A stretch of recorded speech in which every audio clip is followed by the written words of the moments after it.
Hello, believers, non-believers, and everyone in between. You're listening to Stories with Sapphire. I am Sapphire Sandalo. Now get cozy and open your mind because it's story time.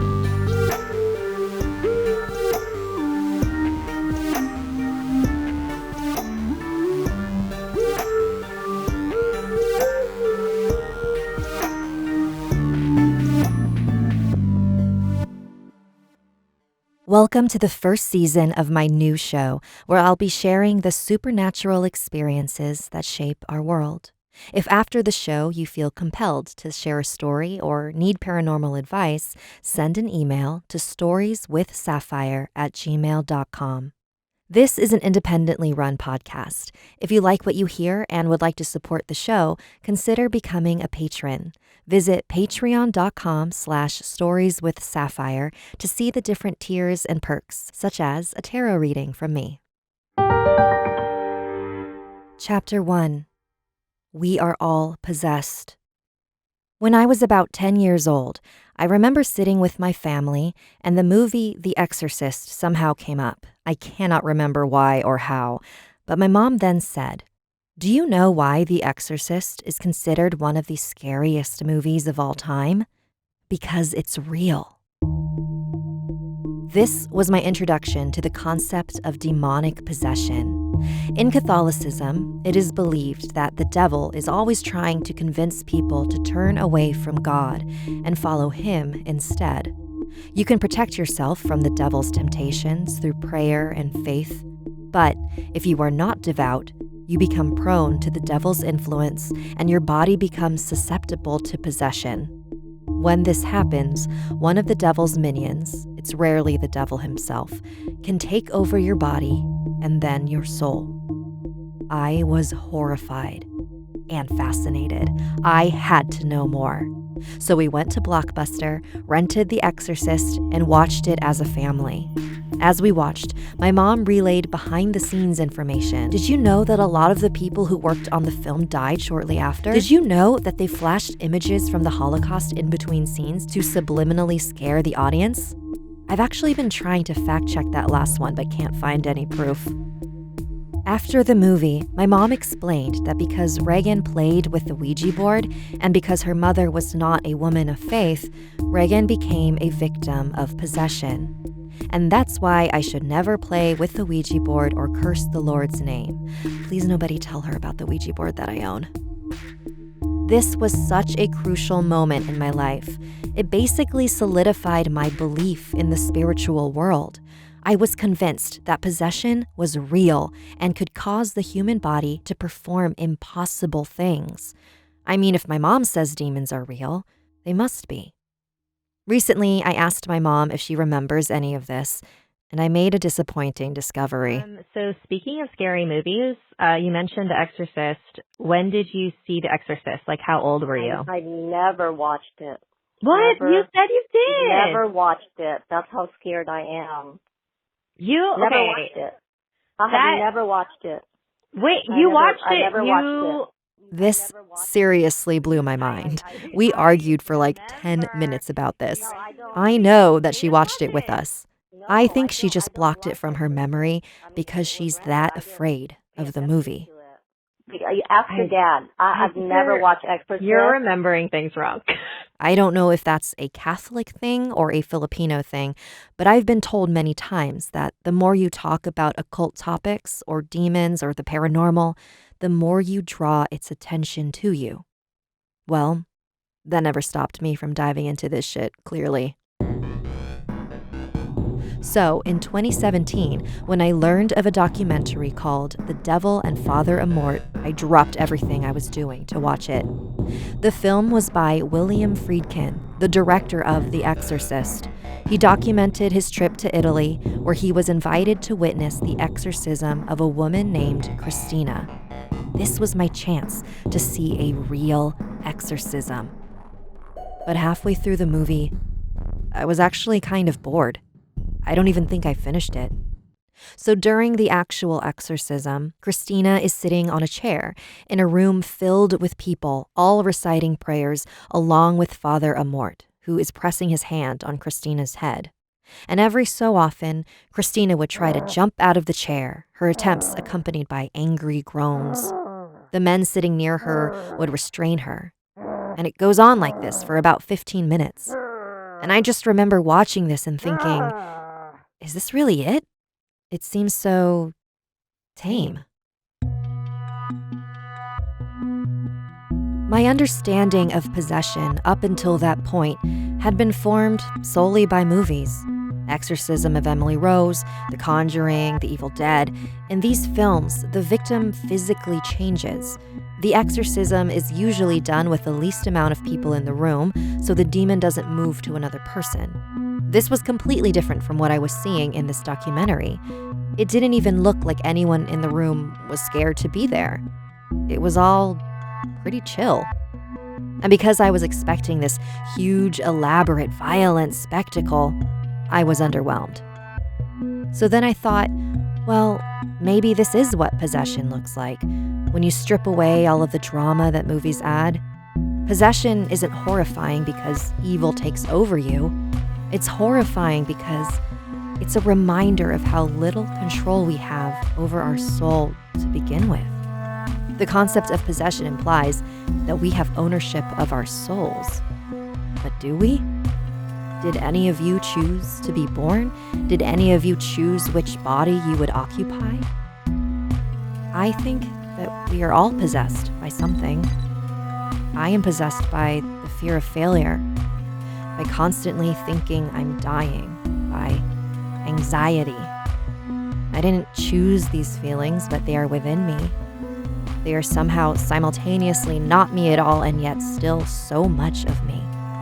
And the way I've chosen to deal with these demons is by paying a woman to listen to me talk about them every week. So maybe the devil is actually much more subtle. He doesn't need to throw your body around on a bed or make your eyes turn yellow. He slowly seeps his way into your life, chipping away at you negative thought by negative thought until he wears you down. And I don't know about you, but I think that is much more horrifying. Chapter 2, My Demon Anxiety. Am I dying? I should take that thing. It always makes me feel better. No, remember that article? It said it could kill you. What the fuck was that, Twitch? Okay, it's either absolutely nothing or cancer. This is all just in my head. I'm making it worse by worrying. What if it's not all just in my head and then I ignore it and it gets worse? I'm scared that if I go, they'll tell me something I don't want to hear, or I'll be embarrassed that I'm overreacting. What do doctors even know? They just push pills. Am I dying? Okay, I fucking meditated. Why the fuck am I still freaking out? This is all just in my head. It will pass. Oh God, please pass. I'm home all alone. What if something happens and no one can help me? Maybe I'm just not drinking enough water. Oh my God, a woman died from drinking too much water? You don't understand. See, if I don't have control over my health, then what the hell do I have control over? Maybe I am dying. Because this is definitely not living.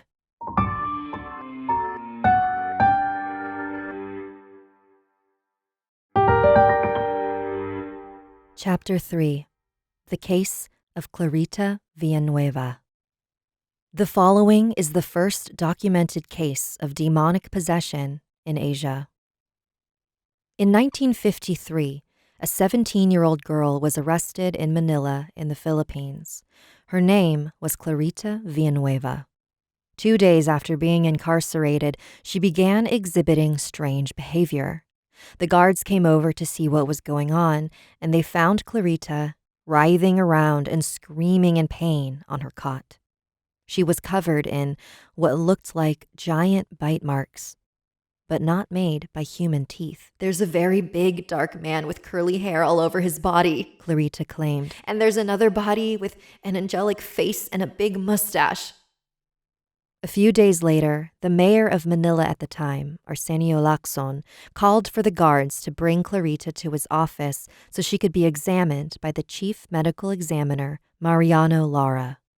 When she arrived, Clarita began screaming and claiming she was being attacked again. "They're taking turns biting me," she said between shrieks. Lacson and Lara held Clarita down as she was being attacked by these invisible entities.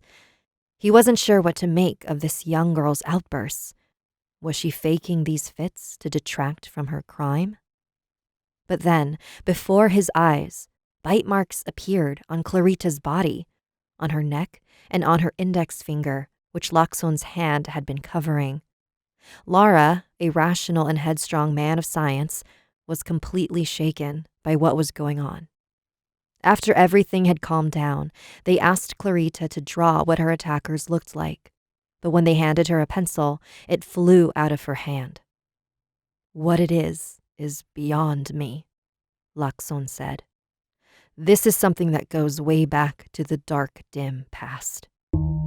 The topic of demonic possession is controversial because more often than not, those deemed to be possessed are actually suffering from undiagnosed mental illness.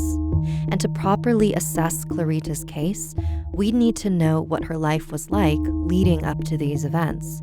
But in my research, I found conflicting information. One source says she was a dancer and was arrested that night for vagrancy. Another says she was found on the street by a policeman as she was having a seizure. And another source claims she was an orphaned prostitute daughter of a con artist who was arrested when she came on to a plainclothes officer. Can you guess which of these sources was from a minister? Without knowing who Clarita was before the supposed possession makes it incredibly difficult to assess what was really going on. But nonetheless, many still regard this as one of the most legitimate cases of possession.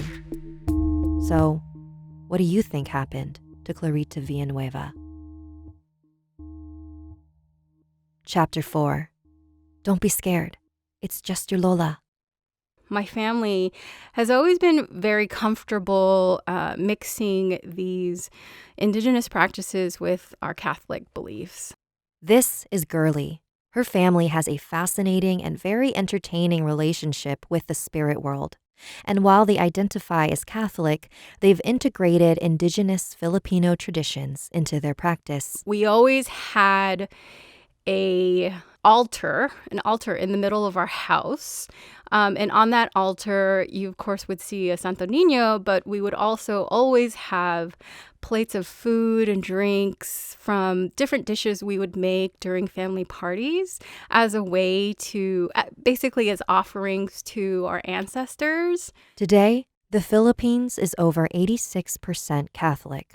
But before the Spanish colonizers introduced Christianity in 1565, the indigenous Filipinos mostly practiced Onitism. They believed that there is a parallel spirit world that is invisible to, but still had influence on our physical world. And our ancestors who have left this world before us exist in this world. So to honor their memories, indigenous Filipinos would make food offerings. And even though the colonizers were successful in converting a majority of the Philippines into devout Catholics, many Filipinos kept their indigenous traditions alive by integrating it into their Catholic belief system. That way, it was more likely to go by undetected by the Spanish. Centuries of keeping these traditions shrouded in mystery might have contributed to why Gerlie's family may not necessarily know the origins and details of what they practice. One example is I went to the Philippines recently last year. It's 2020 now. So I went to the Philippines in 2019. I was able to go back home to the little village that I was born in. And I remember asking my Lola, about all these different plants that she's always had in front of her home and what they did. So I was standing in the front yard with her, and I pointed at a tree, and I asked her, like, what is that? What does that tree do? Like, because I've seen her use leaves from this tree before. She didn't know the name, but she could tell me that the leaves could be used to cure upset stomach, or if you were feeling lightheaded. And I continued to point at different herbs and plants in her yard, and she continued to tell me kind of like not really much about them other than the fact like, they make you feel better. Gerlie grew up in an environment that normalized the connection between our physical world and the spirit world. Whenever spirits would actually be on our home, like there would at least be one or two people who would either smell a strong scent of jasmine or would like feel a cold sensation. And that because it happens so frequently, there would be times where someone would feel a sensation and we would just kind of pull out a chair next to us and say, like, have a seat or, welcome to the house. The first time Gerlie truly realized her family's strong connection with the spirit world was when she was 10 years old. She visited the Philippines for the death anniversary of her paternal Lola, Crescencia. I was outside of my dad's house, and all of a sudden I hear this humongous commotion starting in the kitchen and then people heading into the living room. So then I go into the living room and I'm sitting on the stairs kind of looking down at the entire space. And I see several people holding one of my aunt's body. Like she was just kind of lying down in their arms and they laid her down on the floor. And then they put this black cloth over her face. They also put keys in her hands. And then my dad crouched down next to her face and he said, Mom, what do you want? And I'm thinking like, that's not your mom. I'm like, what is happening? And everybody, like all the adults knew exactly what was going on. I'm looking at this scene with my aunt lying down in the living room with the black cloth on her face and the keys in her hands, and my dad talking to her as if she were his mom. And then she started to speak. Gerlie's dad continued to converse with her aunt on the floor. The voice that came out of her was very low, so low that Gerlie's dad had to put his ear up to her mouth to hear. She was talking about somebody needed to go find something in one of her cabinets. And then one by one, Gerlie's dad continued to call over different people to come speak to her Lola through the body of her aunt. Clearly, she had a lot of things to say. And then my dad would say, like, so-and-so is here and so-and-so is here. And then he got to my mom and he's like, Toning, my mom, she's here too. You want to talk to her? Like, it was like people were talking to her as if she was on the telephone. And so my mom took her turn and was talking to my dad's mom. And all of a sudden I hear her say, Gerlie is here too. The minute I heard my mom say my name, I ran straight out of the house. I was so afraid. I had no idea what was happening. I'm standing outside of the house, like shaking and crying because I was so afraid. And then one of my great aunts came outside to comfort me. And she was saying, like, you shouldn't be scared. It's just your Lola. It's okay. This is what happens. So that whole scene, that whole situation got etched into my brain, and I was very much introduced to my family's relationship to the spirit world. After the initial shock of what happened passed, Gerlie asked her dad to explain what was going on. So my aunt, she was actually washing dishes. She was at the sink, and there were, tons of people around her doing different things. And all of a sudden, her body just got really stiff. And then she just kind of fell over like, when you yell timber when a tree is falling? Like, she fell over like a tree. Like, her entire body was just completely stiff. And then the folks who actually carried her from the kitchen to the living room, they said it felt like they were carrying more than one person. Like, she was heavier than she should have been. This ability to become a channel for ancestors was also present in Gerlie's maternal grandmother, Rafina, who lived with Gerlie at the time. And every so often, relatives would speak through her. Gerlie asked her what it felt like when she was in this state. She says it just feels like she's in this deep sleep. Like, she doesn't remember anything, but when she wakes up, she is like sweating and super exhausted. So there was actually one occasion when I went to visit my parents. I was walking around the house and I stepped onto a bunch of rice. It was all in front of my grandmother's bedroom door. I'm like, why is there rice on the floor? And my mom said my grandmother got tired of all these spirits coming to her wanting to talk. So she just like put rice in front of the door so they wouldn't bother her.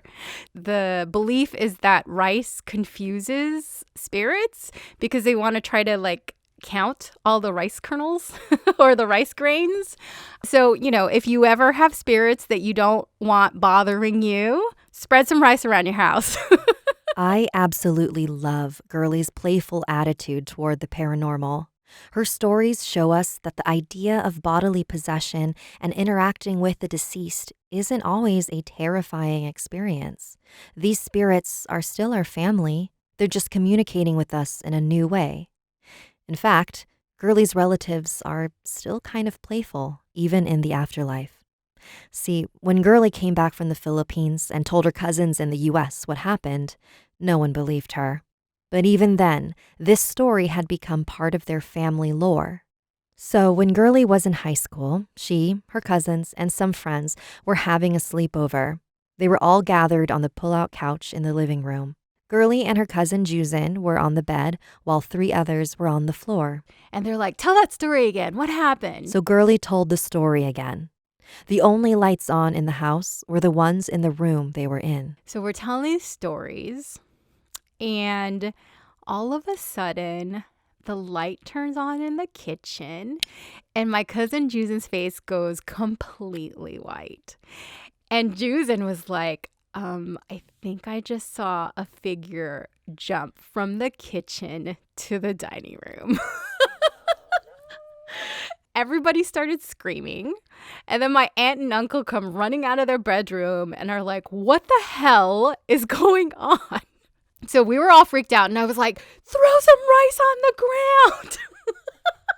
And we were so freaked out, my aunt and uncle decided to pull out a mattress and sleep in the kitchen. And then a couple of days later, I think it might have been before New Year's Eve, my grandmother Crescencia comes and visits us. And she's talking through my Lola, Rufina. And she started laughing at some point. And I'm like, what's the deal?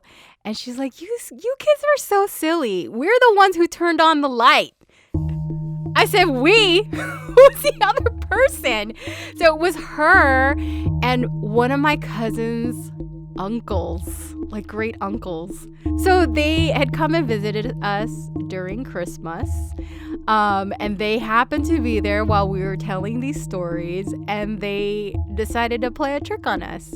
I mean, so that was just kind of indicative on how mischievous my family spirits are. So I expect nothing less from them at this point. But that freaked all of us out. I'm like, well, now you believe me.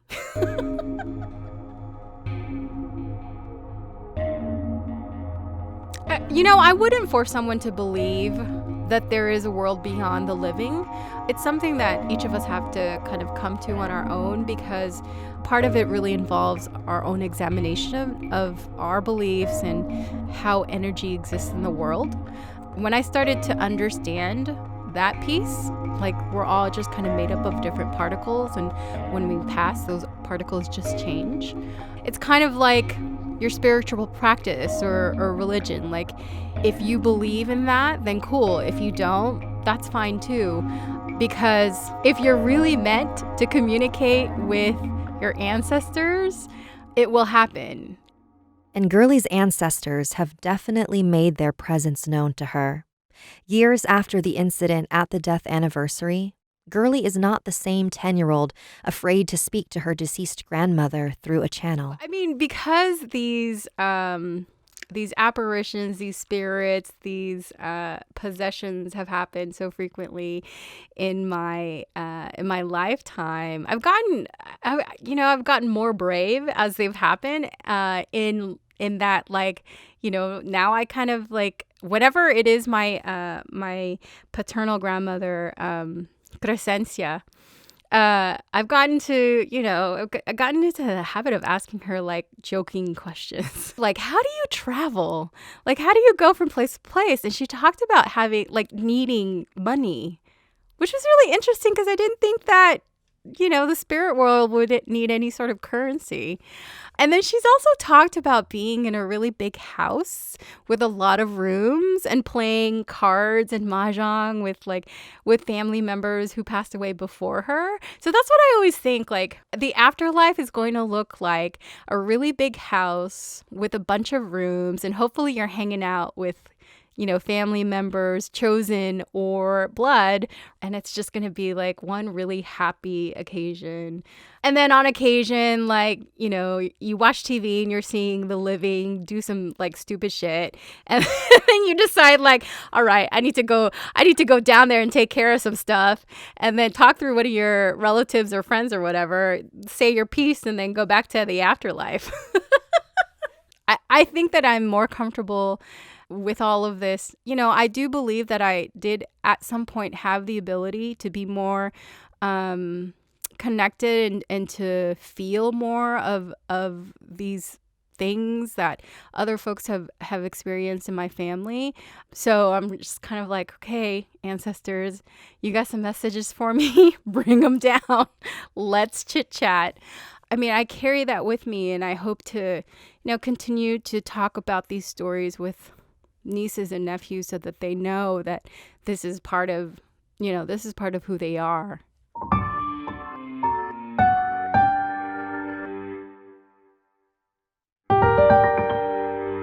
Chapter 5, The Visitation. I'd like to close this episode with a true story from Andrew Tate, the host of the Let's Not Meet podcast, where he shares real tales of horror. My story begins on January 3rd of 1991. It was my 4th birthday. It was the earliest birthday that I can recall very clearly. I remember my parents got me a VHS that contained 2 episodes of the TV show DuckTales and a Ninja Turtle action figure. We had pizza, which I choked on due to the excitement of everything, and a cupcake made especially for me with the number 4 candle on it. I don't remember what I wished for when I blew it out, but I could imagine it was probably for a brother or sister or anyone at all to play with for that matter. I'm an only child, but that wasn't my parents' fault. My toys, the Disney afternoon, and the occasional visit with a cousin was all the interaction I really had up until kindergarten. To say I was a sheltered kid is a gross understatement. Because I spent so much time alone, I lived in my head. Ever since I can remember, I've had a constant inner monologue, which has resulted in some unfortunate challenges later on in life, with anxiety and stress. I could never get that voice to shut up. I was never a relaxed person. I just couldn't turn it off. It's because of this that I believe I had extremely vivid dreams. The night of my 4th birthday was the first night of many, where these nightmares would reach into my waking life. I woke up in the dead of night to find that I couldn't move my body. I could only open my eyes. I knew that I was awake, though, but my body didn't. The sheer terror that I felt during that first episode was devastating. Soaked in sweat, I felt the presence of a figure with me there in my room. I couldn't see it, but I could sense it was just beyond my peripheral vision. I wanted so badly to turn my head to the left, away from the thing, but I couldn't move an inch. The figure slowly crept forward and into my view from where I lay. A tall, dark, and featureless being stood at the foot of my bed. It was nothing more than a crude silhouette that emitted pure hatred. The figure leaned forward and towered over me. I felt a heavy force fall into my chest, as if it were squeezing the life from me. I don't know how long this torture lasted for. I must have blacked out, because the next thing I remember, I woke up and I was staring at the corner of my room where the ceiling met the walls. But it was too close. It didn't look right. It's hard to describe, but it felt as if I were somehow zoomed in on that corner of my room with my vision. I looked a foot to the left at the air conditioning vent that was on the ceiling. Then my vision, it returned to normal, but only to zoom back in, this time towards the vent. It was like my consciousness was bouncing in and out of my body like a yo-yo. I couldn't control it. Still, in some kind of state of paralysis, I focused on the sensation until it eventually faded, and I was able to return to normal and back into my body. I began to move my head, followed by my arms, then hips, legs, and so on until it was all over. I was alone and fully in control of my body and mind. The moment my 4-year-old brain made this realization, I burst into tears and quickly ran to my parents' bedroom, where I was told that it was all just a dream. I believed them, and I slept with my parents the rest of that night. I actually slept with them quite a lot as a child.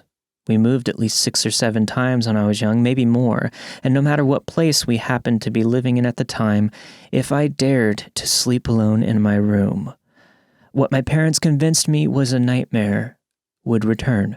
It was always very similar, but there were variations. The dark man would be substituted by a smiling man outside my window, an impossibly wide, toothy smile and oversized eyes. The yo-yo sensation with my vision would sometimes get stuck in the zoomed-in position where I felt like I couldn't even get back into my body. My first trip to church camp was extremely stressful because I knew I wouldn't be able to sleep with my parents. I was probably 7 or 8 at the time, and far too old already to be doing that. Sure enough, the very first night away from home, I was frozen and awake as the figure made its way through the cabin to once again drain any ounce of happiness and sense of pride from me for thinking I could be on my own for a single night. A punishment for my bravery, I thought. When it ended, probably around 2 a.m., and I was finally able to move, I realized that my underwear were filled with feces. It was the first and only accident I ever had like that. To avoid any more trauma from the teasing that I would only be guaranteed at this point, I snuck out of the cabin and into the woods to dispose of the soiled undergarments where no one would find them. I then cleaned up in the bathrooms and returned to bed. They did find them, though, and I joined in on the laughter with everyone else so as not to raise any suspicion that it was my underwear that they were all laughing at. I hated church camp. But I went back the next year, and I made it through all 5 nights without any incident. In fact, that first year at church camp would be my last encounter with the dark figure for some time. During my early teens, a cousin of mine told me of a time when he woke up in the middle of the night and saw something moving across the floor at the foot of his bed. He described it as a shadow of a person on all 4s, crawling around the room. My childhood shame was lifted just a bit as he admitted to me that he went to sleep with his parents in their bed when it finally left his room. Another time, my cousin and we overheard a conversation between our mothers about a story told to them by the mother of another kid that went to my cousin's church. What we gathered from their talk was that he saw a black figure in their house, but with a red face. The figure spoke to him and told him that his recently deceased grandmother was happy. I have to admit, my brain manufactured an image of this event that I truly wish I could erase. I was fortunate that this new information didn't trigger any episodes with my shadowy intruder, though I did have trouble getting to sleep. 1 week later, things became all too clear to me when we purchased our first family computer. After setting up my AOL sign-in and clicking around wildly on anything and everything that I saw, it dawned on me that I now had the power to seek out and learn anything I wanted to.